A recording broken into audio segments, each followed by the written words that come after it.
iniiwasan pagdating dito sa kambing, yung mga inbreed.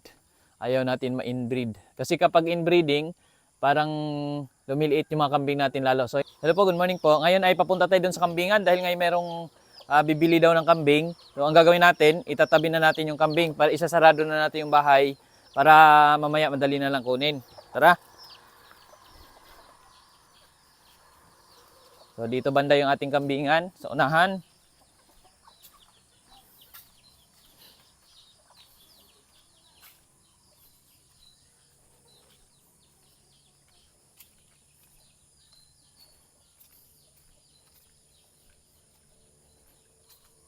So doon banda, nandun yung mga kambing, no? Yung kambing na ibebenta natin, upgraded na yun, yung lalaki kasi ibabawas na natin doon kasi nagaano na siya, sumasampa na. So hindi po pwede kasi magkakaroon ng inbreeding kapag hinayaan natin na yung lalaking kambing ay sasampa na doon sa kapatid niya lang or yung mga kamag-anak niya. So kailangan, no, ibabawas natin yung lalaki dito. Ang plano namin nung nakaraan, tatalian namin, tapos dito ipapastol. No, pero tinry ko kasi inisip ko baka mamaya may naghanap ng kambing. So tinry ko na i-post, no, sa aking personal FB account. So ayun, may nagmensahe sa atin na interesado daw siya. So ang gagawin ko, dahil nga itong kambing namin ay pre-range, pinapakawalan lang to.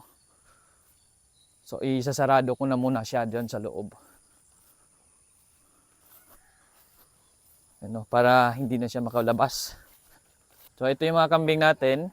No, ito yung ating barako, no, malaki to, may lahi siyang ang Lunubian at saka native, saka Boer. No, yung tatay niya Anglo Boer, tapos yung nanay niya native.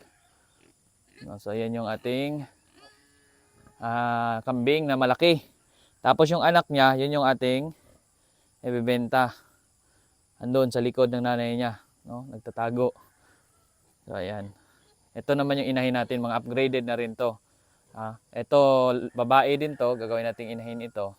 Tapos yun naman, inahin na namin yon.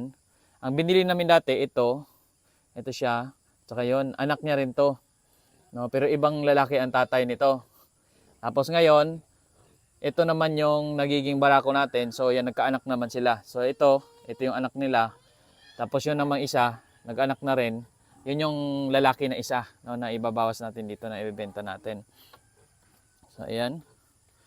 No, upgraded din itong mga nanay, upgraded, yung tatay upgraded. Kaya itong mga anak, magandang lahi na rin. Actually naghahanap ako, ang hinahanap ko dun sa buyer nito, gusto ko yung pang-breed. Kasi sayang kasi itong kambing na to kung pagkatay. No, kasi maganda na yung mga lahi nila. So mas pinipili natin yung pang-breed. So ayan, no. So ang gagawin ko, isasarado ko muna sila para mamaya ay hindi na kami mahirapan maghanap. Kasi itong mga kambing namin, since sila ay pre-range, nakakarating sila kung saan-saan. Minsan umaabot sila doon sa unahan. Yan, tatalian ko lang ito. Ito na mga kambing natin, pag dumadami na sila, gagawin namin, mag-upgrade naman kami ng pabahay. Sa ngayon naman, sa pagkain ng kambing, marami dito sa paligid dahil maraming mga damo na. Yan, lumalago na yung mga damo. Kulang pa yung alaga natin dito sa loob. No, hindi nila kayang ubusin yung mga damo dyan. So, ang gagawin natin ay magkaano pa tayo, no? Magtatanim pa tayo ng dagdag. Actually ngayon marami na kaming mga napier grass. Yun yung ating dagdag na pagkain sa mga kambing, no? At sobrang napadami na kasi nga yun, damo pa lang sapat na, sobra pa ngayon damo. So yung mga napier naming tanim, dumami na at lumalaki na masyado. So kailangan magdagdag talaga ng mga alaga.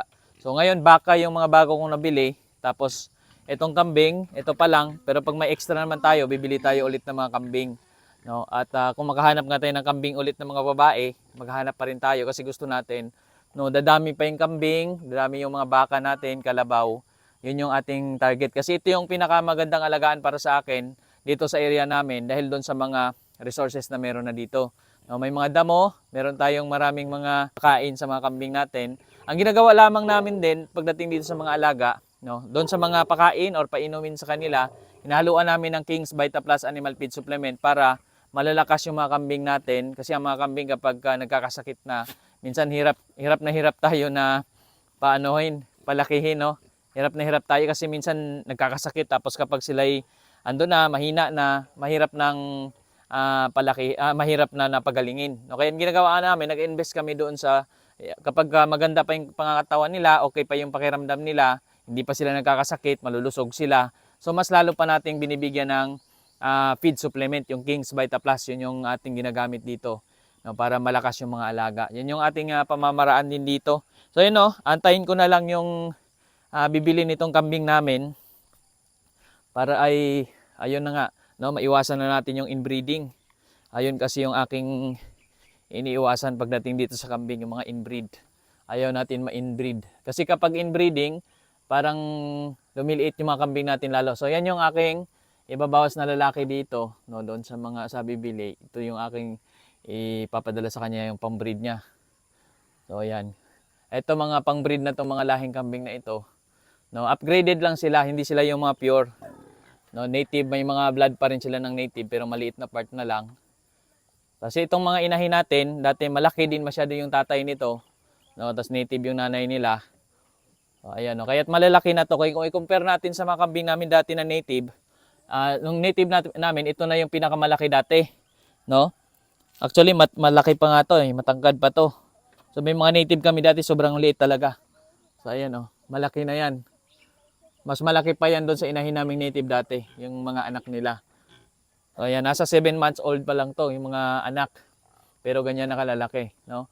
So yan yung ating pamamaraan dito sa bukid, no? At sana'y dadami din itong ating kambing na ito, dadami din doon sa mag-aalaga nito para maganda na rin yung mga breed ng kambing niya. So sa atin kasi gusto ko, nung nakaraan nga may bumili ng pangkatay, hindi ko siya bininta kasi sayang. No, mas maganda yung pang-breed para talagang mas dadami siya at mas mapapalaki kasi sayang din eh.